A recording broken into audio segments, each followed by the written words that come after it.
मैं गारंटी देती हूँ, अगर आपने एक बार ये चना चाट बना ली ना, तो पूरे रमज़ान आप बार बार यही बनाना पसंद करेंगे। जब समझ नहीं आता क्या बनाएं जो टेस्टी भी हो और जल्दी भी बन जाए, तो ये चना चाट आपके लिए बेस्ट ऑप्शन है। सिर्फ 5 मिनट में बना कर तैयार करेंगे। साथ ही एक छोटी सी ट्रिक भी शेयर करूँगी, जिससे कि इसका टेस्ट और भी ज़्यादा इन्हांस होगा। तो चलिए बिना टाइम वेस्ट किए शुरू करते हैं ये टेस्टी सी चना चाट बनाना। तो यहाँ पर मैंने लिए हैं काले चने, क्योंकि हम काले चने की चाट बनाएंगे। तो इसे मैंने ओवरनाइट सोक करके नमक डालकर पानी में अच्छे से बॉईल कर लिया है।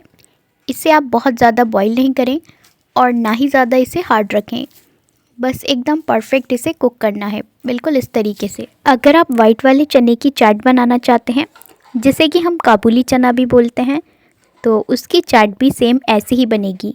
बस चने वो ले लें जो आपको पसंद हो, छोटे बड़े कोई से भी, बस रेसिपी सेम रहेगी। दूसरी साइड एक पैन में हम डालेंगे 2 टेबल स्पून ऑयल, और ऑयल को हम अच्छे से गर्म कर लेंगे। जब ऑयल अच्छे से गर्म हो जाए तो हम इसमें डालेंगे 1 स्पून ज़ीरा और थोड़ी सी बारीक कटी हुई प्याज। ज़ीरे को और प्याज को हम हल्का सा फ्राई करेंगे, ज़्यादा हम इसे फ्राई नहीं करेंगे, बस हल्का सा मीडियम फ्लेम पर इसे फ्राई करना है। इसका हमें कोई कलर भी चेंज नहीं करना और ना ही हमें प्याज को जलाना है।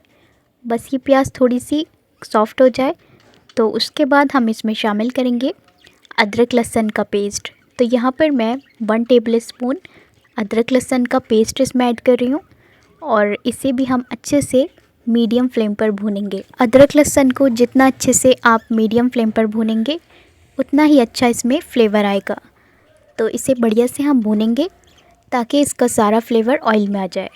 अब इसमें हम ऐड करेंगे कुछ बेसिक से मसाले, जैसे कि हाफ़ स्पून लाल मिर्च पाउडर और हाफ़ स्पून धनिया पाउडर और थोड़ी सी हल्दी।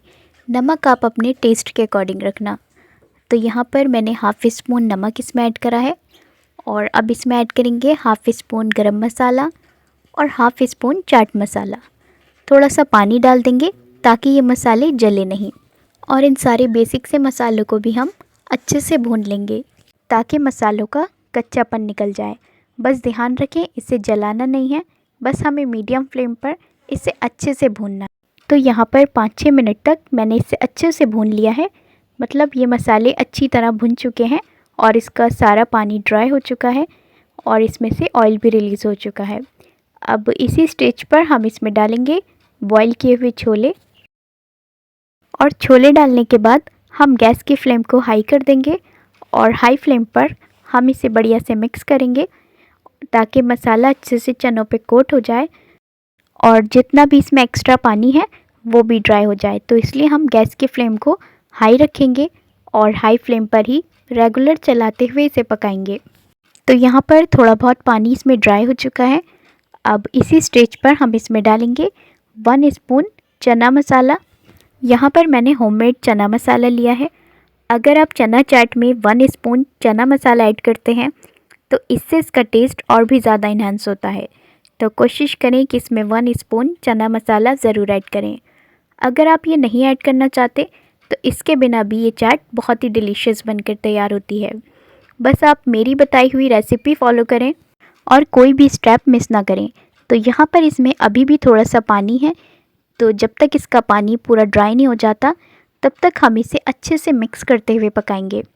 आप चाहें तो इसमें थोड़ा मॉइस्चर भी रख सकते हैं या फिर आप बिल्कुल ड्राई भी बना सकते हैं, जैसे आपको ठीक लगे या फिर जैसी चाट आपको पसंद हो आप इसे वैसे बना सकते हैं।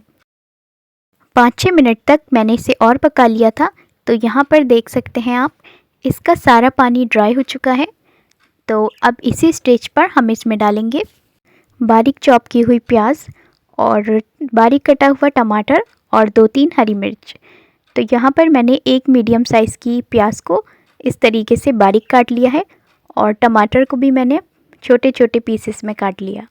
अगर आप प्याज नहीं खाते तो आप इसे स्किप भी कर सकते हैं। आप यहाँ पर सिर्फ टमाटर और हरी मिर्च भी ले सकते हैं। तो अब हम इसे मिक्स करेंगे।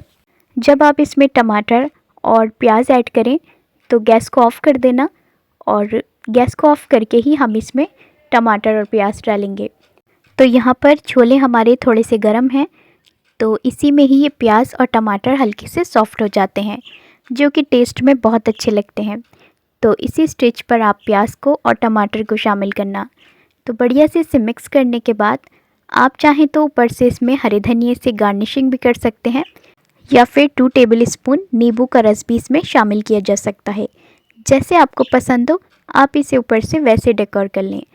तो अब ये सर्व करने के लिए बिल्कुल तैयार है। तो आपने देखा मैंने इसे कितने बेसिक से इंग्रेडिएंट से बनाकर तैयार किया है। आई होप आपको ये रेसिपी ज़रूर पसंद आई होगी।